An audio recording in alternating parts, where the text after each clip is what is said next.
Bata کی کہانی آج سے 400 سال پہلے سن 1620 میں چیکوسلوواکیہ کے ایک چھوٹے سے گاؤں سے شروع ہوئی، جہاں باٹا نامی خاندان نے موچی کا کام شروع کیا تھا۔ یہ خاندان 400 سال سے اسی جگہ جوتا بنانے کا کام کر رہا تھا۔ بالآخر اس خاندان کی 8ویں پیڑھی میں ایک نوجوان جس کا نام تھامسن جارج باٹا تھا، اس نے 1894 میں اپنے آباء و اجداد کے پیشے کو بڑے پیمانے پر شروع کرنے کا فیصلہ کیا۔ جوتا بنانا آبائی پیشہ ہونے کی وجہ سے تھامسن جارج کے لیے آسان تھا، جس کی وجہ سے اس نے اسی کو اپنایا۔ تقریباً 300 سال سے یہ کام ان کے خاندان میں چلا آ رہا تھا، لیکن کسی نے اس میں ترقی کی طرف توجہ نہ دی اور اس کاروبار کو پھیلانے کی کوشش بھی نہ کی۔ جیسا کہ ہمارے ہاں ہوتا ہے کہ باپ دادا سے ایک دکان چلی آ رہی ہے، اولاد میں وراثت کے طور پر تقسیم ہو جاتی ہے، وہ دکان بڑی ہونے کے بجائے مزید ٹکڑوں میں بڑھ جاتی ہے، لیکن کسی کو یہ خیال نہیں آتا کہ اس کاروبار کو پھیلایا اور بڑھایا بھی جا سکتا ہے۔ تھامسن جارج نے خاندانی روایت کو توڑنے کے لیے کارخانے کی بنیاد رکھی اور اپنے ساتھ 10 ملازمین بھی رکھ لیے۔ تقریباً 1 سال یہ کام چلا ہوگا کہ تھامسن جارج قرض کے بوجھ تلے دبنے لگا اور مالی پریشانیوں نے اسے آ گھیرا۔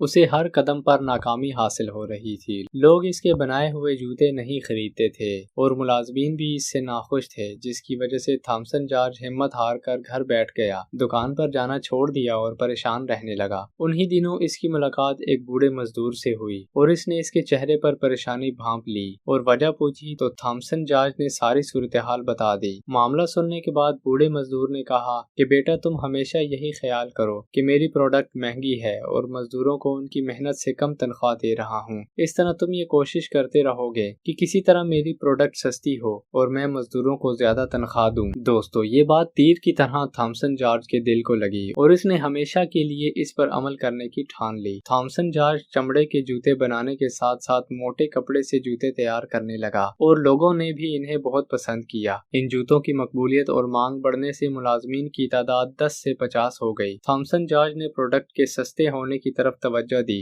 اور اس طرح ملازمین کی بھی اجرت کا خیال رکھا۔ اس کے علاوہ تھامسن جارج نے باٹا پرائز بھی متعارف کرائیں، جن کے مطابق پروڈکٹ کی قیمت 9 کے ہندسے پر ختم ہونی تھی۔ اس تکنیک کے مطابق کسی بھی چیز کی قیمت 99 یا 19.99 پر ختم ہوئی تھی، جو دیکھنے میں 100 یا 20 سے بہتر لگتی تھی، حالانکہ ایک ہی عدد کا فرق پڑتا تھا۔ اب صرف 4 سالوں میں باٹا شوز کمپنی کا کام اس حد تک بڑھ گیا کہ مشینوں کی ضرورت پڑنے لگی، کیونکہ اس کے علاوہ اب ڈیمانڈ پوری نہیں کی جا سکتی تھی۔ ان مشینوں اور ٹیکنالوجی سے کم وقت اور قلیل خرچ سے بہتر پروڈکٹ بننے لگی، جبکہ تھامسن جارج ہمیشہ ایک تاجر کی طرح سوچتا رہتا تھا کہ اپنے کاروبار کو بڑھانے کے لیے کیا کچھ کیا جائے۔ وہ کاروباری حضرات سے مشاورت بھی کرتا اور ان کے مشوروں پر عمل بھی کرتا۔ چنانچہ 1904 میں اس نے اپنی کمپنی میں میکینیکل پروڈکٹ تکنیک متعارف کرائیں۔ اس طرح جلد ہی باٹا کمپنی یورپ کی پہلی جوب ساز کمپنی بن گئی۔ 1912 میں اس کمپنی کے ملازمین 600 ہو چکے تھے، جو اس کی ترقی کا منہ بولتا ثبوت تھے۔ اس کے علاوہ 1904 میں جب پہلی جنگ عظیم شروع ہوئی تو ان کے لیے کرۂ فال ثابت ہوئی، کیونکہ اب تھامسن جارج کے پاس جرمن فوج کے جوتے بنانے کے لیے آرڈر آنے لگے اور 1914 سے لے کر 1918 تک اسے پہلے سے 10 گنا زیادہ ملازمین رکھنے پڑ گئے۔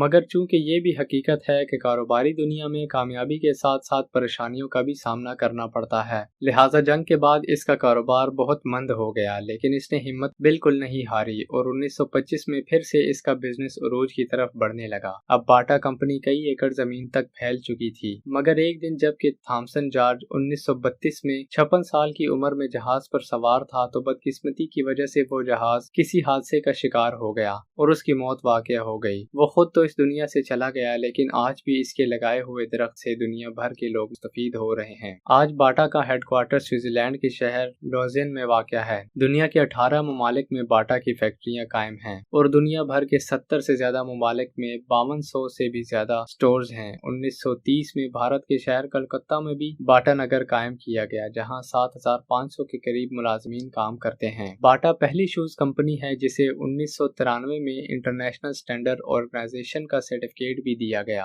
تھامسن جارج باٹا کی یہ پالیسی تھی کہ دنیا میں جہاں بھی باٹا فیکٹری لگائی جائے، اس کے نزدیک ایک مثالی قصبہ بھی قائم کیا جائے، جہاں رہنے والے لوگوں کو تمام بنیادی سہولیات فراہم کی جائیں۔ یہی وجہ ہے کہ دنیا میں جہاں بھی باٹا کی فیکٹریاں قائم ہیں، اس کے قریب باٹا کے نام سے ایک قصبہ بھی موجود ہے، جیسے کہ بھارت میں باٹا نگر، پاکستان میں باٹا پور، ہالینڈ میں باٹا ڈراپ اور فرانس میں باٹا ولا، اور ایسے ہی مزید مزید کئی شہر باٹا کے نام سے قائم ہیں۔ ایک محتاط اندازے کے مطابق آج باٹا روزانہ تقریباً 10 لاکھ کسٹمرز کو ڈیل کرتا ہے۔ خاص طور پر انڈیا، پاکستان، یورپ، آسٹریلیا اور تقریباً پورے ایشیا میں اپنی دھاک بٹھائے ہوئے ہے۔ ٹورنٹو، کینیڈا میں اسی خاندان کے ایک فرد سوجا باٹا نے باٹا شوز میوزیم بھی قائم کر رکھا ہے۔ باٹا فلاحی کاموں میں بڑھ چڑھ کر حصہ لیتا ہے۔ شاید باٹا کے قائم و دائم رہنے کی ایک وجہ یہ بھی ہے۔ اگر آپ اسی طرح بڑی کمپنیوں اور بڑے لوگوں کی کامیابیوں کی داستان جاننا چاہتے ہیں تو کمنٹس میں اپنی دلچسپی کا اظہار کریں، اور اگر ویڈیو اچھی لگی ہو تو اس کو لائک بھی کریں، اور اگر چینل پر نئے ہیں تو سبسکرائب کریں تاکہ ہماری ہر آنے والی ویڈیو آپ تک بآسانی پہنچ سکے۔ نیکسٹ ویڈیو تک کے لیے مجھے دیجیے اجازت۔ اللہ حافظ۔